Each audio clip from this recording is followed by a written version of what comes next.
मेरे प्यारे बच्चों, कैसे हो? आज हम कक्षा 8 में पाठ 7 पौधे एवं जंतुओं का संरक्षण के बारे में पढ़ेंगे।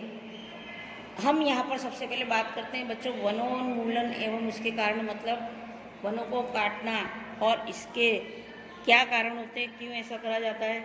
तो वनों को काटना और उसे प्राप्त जमीन का अन्य कार्यों में उपयोग करना अर्थात वनोन्मूलन होता है। इसके प्राकृतिक कारण होते हैं कि इनको क्यों काटा जाता है। तो प्राकृतिक कारण में आप देखेंगे कि अधिक वर्षा, अधिक तूफान, सूखा, दावानल, वृक्षों में सामूहिक लगने वाला रोग इसका कारणभूत होता है।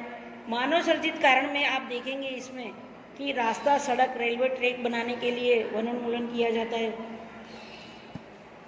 वनों को आवास, होटल बनाना, प्रवासन प्रवृत्ति के लिए उपयोग किया जाता है। कृषि के लिए भूमि पर घर, कारखानों का निर्माण और लकड़ी का उपयोग करने के लिए वनोन्मूलन का उपयोग किया जाता है। अब इसके परिणाम के बारे में हम पढ़ेंगे कि इसका परिणाम क्या होगा। अगर हम वनोन्मूलन करते ही जाएंगे तो इसका प्रभाव क्या पड़ता है। तो इसका प्रभाव सबसे पहले वन्य प्राणियों पर पड़ता है कि प्राकृतिक निवास नष्ट हो जाने के कारण प्राणियों की संख्या में क्या हो रही है, कमी होती जा रही है। वन प्राणियों की जातियाँ जो है वो नष्ट होती जा रही है, लुप्त होती जा रही है।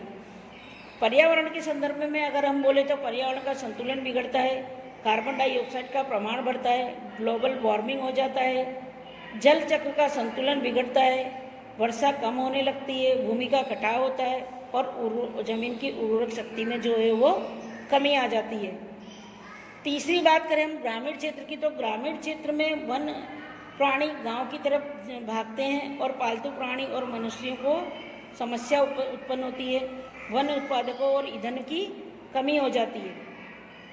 शहरी क्षेत्र के बारे में हम बात करें कि इसका क्या प्रभाव पड़ता है, तो सीधा प्रभाव नहीं पड़ता शहरी क्षेत्र को, लेकिन गर्मी, वर्षा और अनियमितता होने लगती है। पृथ्वी पर इसका ये प्रभाव पड़ता है कि तापमान में वृद्धि होती है, जलवायु में परिवर्तन होता है, जल स्तर जो होता है वो नीचे चला जाता है, भूमि कटाव होता है और सबसे महत्वपूर्ण कि अगली पीढ़ी जो हमारी आने वाली अगली पीढ़ी है, हम उसको शुद्ध हवा और पानी का वातावरण नहीं दे पाएंगे। वनोन्मूलन के कारण धीरे धीरे उर्वरक भूमि जो होती है वो मरुस्थल में परिवर्तित होती जाती है। उसे मरुस्थलीकरण कहते हैं। वन और वन प्राणियों के संरक्षण के लिए कुछ मंडल बनाए गए जिनके बारे में हम पढ़ेंगे। उसमें सबसे पहला आता है आपका जैवमंडल। जैवमंडल जो पृथ्वी का वह भाग है जिसमें सजीव जो है वो पाए जाते हैं।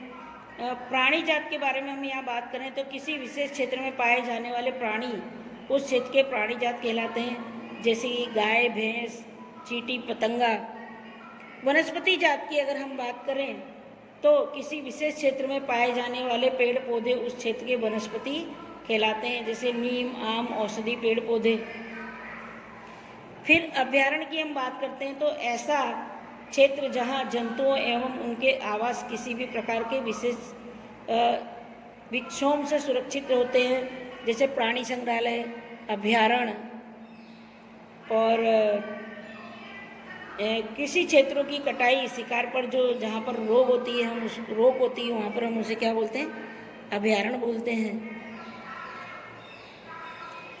फिर एक राष्ट्रीय उद्यान में क्या होता है कि वन्य जंतुओं के लिए आरक्षित क्षेत्र जहाँ पर स्वतंत्र रूप से उन्हें आवास और प्राकृतिक संसाधनों का उपयोग करा सकते हैं, जैसे जानवर को जहाँ पर रखा जाता है उसे हम राष्ट्रीय उद्यान बोलते हैं। गुजरात में आपने देखा होगा गिर के जंगल हैं जहाँ पर कलियार और समुद्री और वासंत, ये जो हैं ये क्या हैं, राष्ट्रीय उद्यान हैंगे।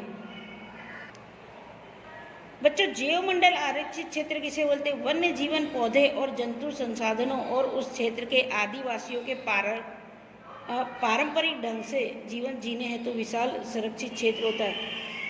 ठीक है।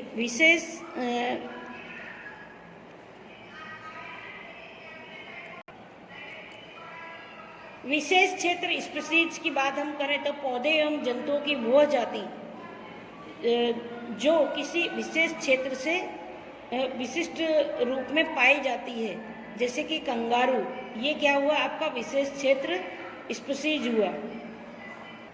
आगे हम देखेंगे कि वन्य प्राणी अभयारण्य का मतलब होता है जहाँ वन्य प्राणी सुरक्षित एवं संरक्षित रहते हैं। यहाँ राष्ट्रीय उद्यान की बात की गई है। सतपुड़ा बाघ आरक्षित माधव जी बताते हैं कि हमारे सरकार के बाघों में संरक्षण हेतु प्रोजेक्ट टाइगर और बाघ परियोजना लागू की गई है। तो प्रोजेक्ट टाइगर में आप वहाँ पर सिंह बचाने की बात करी गई है। हमारे प्रोजेक्ट टाइगर में आप देखा होगा कि सासन गिर में आपने देखा होगा कि वहाँ पर बाघ को मतलब सुरक्षित रखा जाता है। उनकी जातियों में मतलब बढ़ोतरी भी करने के लिए, उनसे संवर्धन वगैरह के लिए भी उन्हें रखा जाता है। और प्रोजेक्ट टाइगर के हेतु हम क्या करते हैं, सतपुड़ा बाघ आरक्षित क्षेत्र में मतलब बाघों को बचाते हैं। संकटापन्न जातियों के बारे में हम बात करें तो ऐसे प्राणी या पक्षी जिनके खत्म होने की संभावना अधिक हो गई है, वे कैसे होती है, संकटापन्न जातियाँ होती हैं। विलुप्त जातियों में आपने देखा होगा कि डायनासोर आपने देखा होगा कि डायनासोर पूरी तरह से खत्म हो चुके हैं। अब अपने को डायनासोर कहीं देखने को मिलते नहीं हैं। रेड डाटा पुस्तक की बात करें हम तो एक ऐसी पुस्तक है जिसमें संकटापन्न स्पीशीज का क्या होता है, रिकॉर्ड रखा जाता है।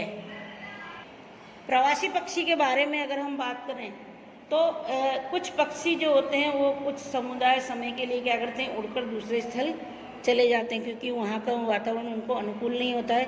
और फिर जब उनके अनुकूलन वो वातावरण हो जाता है तो वो वापस अपने स्थान पर आ जाते हैं। कागज का पुनः चक्रण, कागज के पुनः चक्रण हमको इसलिए करना चाहिए क्योंकि कागज को बनाने के लिए 1 टन कागज को बनाने के लिए 17 नए वृक्ष, 26,000 लीटर पानी और 11,000 किलोवाट जैसी ऊर्जा का मतलब उपयोग होता है। तो अगर हम कागज का पुनः चक्रण करें, कागज को तो हम वृक्षों को बचा सकते हैं। इनका पुनः उपयोग करने से द्वारा हम केवल वृक्षों को नहीं बचा सकते बल्कि उत्पादन करने में आए हुए ऊर्जा और पानी को भी बचा सकते हैं। तो इस प्रकार से हमको क्या करना चाहिए, कागज का पुनर्चक्रण करना चाहिए। पुनः वन रोपण, नए वृक्षों को आपको उगाना चाहिए। नए वृक्ष उगाने से क्या होगा कि लोगों को फिर से शुद्ध हवा और वातावरण मिलेगा, पक्षियों और वनों प्राणियों को रहने के लिए जगह मिलेगी। जैव विविधता की अगर हम बात करें तो अलग अलग प्रकार की जातियां एवं पर्यावरण में उनका संबंध होता है। आई होप ये लेसन आपको समझ में आया होगा। Okay, thank you so much.